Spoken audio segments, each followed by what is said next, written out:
Hello beautiful viewer. A month ago, I made an Animal Jam video talking about the horrendous art studio and it was received super well. If you haven't watched that already, I highly recommend it. And some of you suggested that I now try the newer version on the much more updated Animal Jam Play Wild. It apparently has layers, looks smoother, and is all around much better than whatever the Animal Jam Classic atrocity was. So of course, that's what I'll be doing. Trying out Play Wild's art studio and seeing if it lives up to the hype. Just like the last one, I'll be drawing in realism and also my OC. But I also have something new to draw. I logged onto the game and first of all, rate the fit, fire or not. Second, I had a masterpiece that I had made years ago. So that was pretty nice to see and also a perfect opportunity to make a redraw. A nice addition to see my improvement and save me some time from scrolling for hours on Pinterest. I digress. You're here to see some drawing, so let's jump right into my very professional critique on a child's game art interface. For the first drawing, I'll be drawing a fox.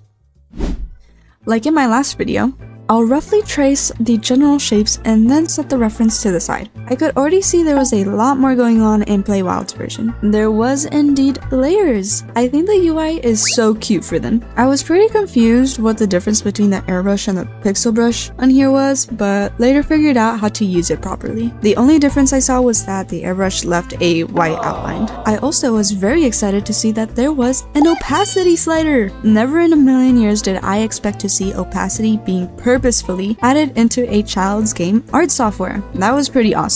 While it lasted. It does get transparent, but it also turns slightly white underneath, at least for me, which was pretty unfortunate. I would just have to manually make gradients. The color selection had desaturated colors this time. It also had these sliders at the bottom, which once again was not expecting since they're sort of advanced to have. Although I didn't know how to use the airbrush in this drawing and the opacity was failing me, the color selection was chef's kiss. I don't think the airbrush or opacity would have sped up my process anyways. This time we do have a very awesome eyedropper tool, which made it super easy to put down as many colors as I wanted. You can also get extremely small with the brushes, which is pretty nice. In Animal Jam Classic, you had to use the airbrush in big sizes in order to get a kind of foreground background effect going on. But in this one, you can just take the blur tool. It doesn't blur that much as I was wanting, but it still gives the effect that things are further in the background than up close to the camera. I'm gonna be honest, I don't know how to draw water, so I tried my best. Onto what I think it's lacking so far. As I mentioned right now, I think the blur tool could blur a tad more. It also felt like the smudge tool didn't smudge unless it was a super big brush. The UI is also ginormous and covers the whole screen when you open it up.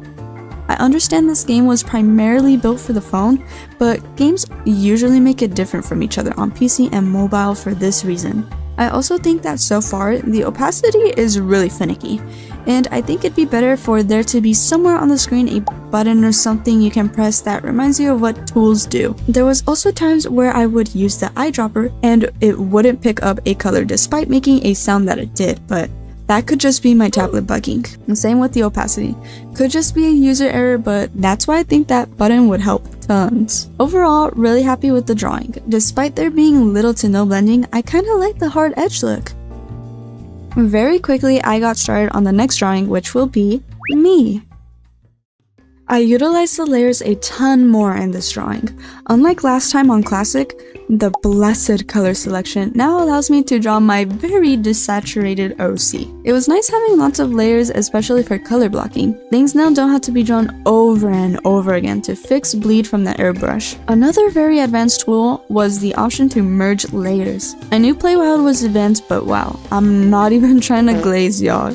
Us artists always have our standards low for video games, and for once, a video game listened to our prayers. I figured out how to use the airbrush this time, and blending was so much more nice. You have to put it nearly at 0 though for it to work. I'll be honest and say that I actually didn't like the process for this drawing. It took me a significantly less time to finish compared to Animal Jam Classic, but I just wasn't enjoying it since the drawing looked so off to me.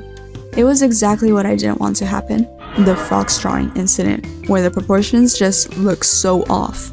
That was my bad though. From what I know, you can zoom out in this software. I just didn't know how, so I used the mini layer preview as a way to check if anything looked off. It didn't help enough though. I really could nitpick and be like, oh, it's missing liquefy or flipping the canvas, but it really doesn't, and this one is on me. If I just trusted the process, I bet the drawing could have exceeded my expectations since it really was 1,000,000,000 times better and more efficient than the process for my AJ Classic one. Only thing that I wish AJ Play Wild would have done is add a slider for zooming in for us PC users instead. I didn't know until writing the script for this part that you could even zoom in or out. The drawing took me an hour and 30 minutes. Something like this would have taken 3 hours on Classic, to be honest. Let me know if I'm over-analyzing and I'm making it worse than it really is. I think I just used all my talent on the fox the day before, so when I sat down for this one, I completely blew it. Once I finished the drawing of my persona, my fox one got approved. I really like how paintings look in Play Wild. The water looked so much better and more realistic from far away. Now for the redraw. It's time to test if my furry skills ever left me, or feral. Someone informed me it's feral, correct me if I'm wrong. Before I put stylus to tablet, shameless self-promotion time. My videos recently have been performing really well, and a lot of you have actually decided to subscribe and follow my YouTube journey. I hope that by the end of this video, more of you decide to join along for the ride. If you like this video, check out some of my other ones as well. You'll probably like those too. Finally, check out my other socials. I post a lot more frequently on TikTok and Insta, as well as post drawings that I couldn't make a YouTube video for, like this one. Ooh, so pretty and so Teto. You wanna follow so bad. I like interacting with you guys a lot on there, and sometimes even add those interactions into my YouTube videos. Like right now, I asked you guys to guess what software I was drawing on, and here are some of the guesses. 90% of them made no sense. What do you mean the letter I? What do you mean? Oh, and I also have a Ko-fi. But I won't go on too long about that cause then I'll feel like I'm panhandling. Enough said, you guys get the gist. If you guys like what I do, let me know by doing some of those things.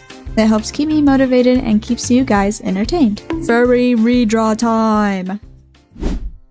This time, I did attempt to zoom out, but it didn't work or stay, so yeah. I say they could just add a slider for that. Sketching and line art was a lot easier for this one. I made sure that it wasn't wonky and just set a preview on my second monitor to act as a zoom out, which was a much better way of checking everything was good. I tried to keep the colors of the wolf relatively the same, but let's be honest, they were atrocious, and the wolf in the original was blending into the background since both were green. I finally fully figured out the airbrush by this point. Told me why it works best when the opacity is set at 1 for it though. I also decided to be more artsy and give it a full-fledged background, which was really fun. My new wolf looked a lot chubbier and almost childlike, but I kinda liked it cause the original was giving childlike innocence, so same thing. Now it's official. My furry days will never leave me. In full honesty, I wasn't expecting at all that it left me since drawing a furry is almost the same as drawing a normal animal. It just has more whimsy to it. Just like with anime and stuff, you gotta learn the anatomy of a human to draw something more stylized.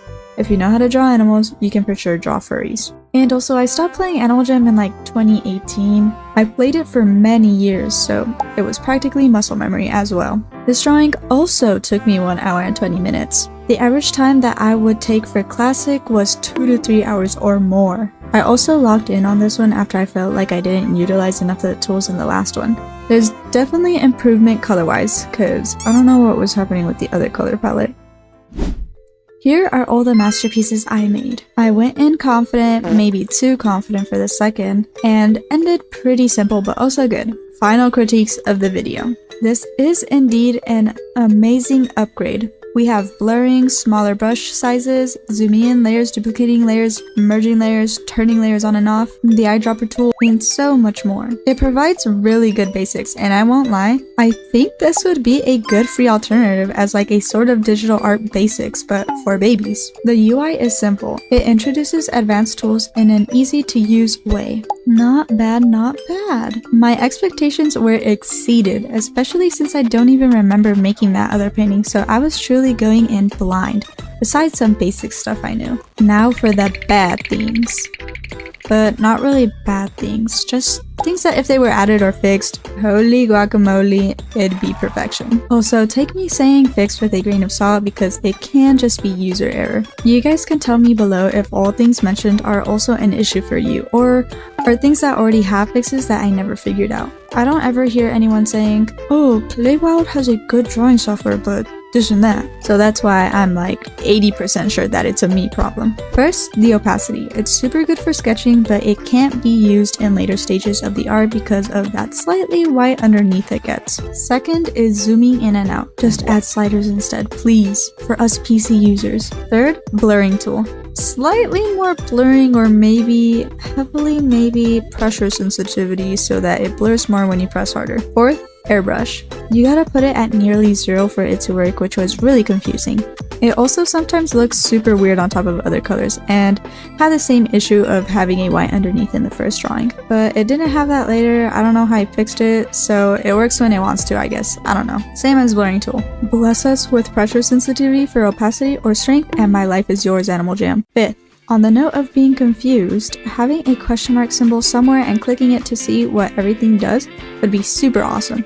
Not necessary at all, but for newbies like me and people that need constant reminders, it would save some frustration. Finally, this is just nitpicking at this point, with smaller UI for PC users. Overall, gets an 11 out of 10 for me. Someone who has touched only 3 different softwares in her life, but also won the battle of Photoshop navigation, so I'd say that's enough experience to have a say on what's good or not in an art program. I had a really fun time with this video, and if you made it this far, maybe like the video, comment, and subscribe, little old me. Once again, comment, like, subscribe, hit that bell, and check out my other videos if you like this video as much as I did.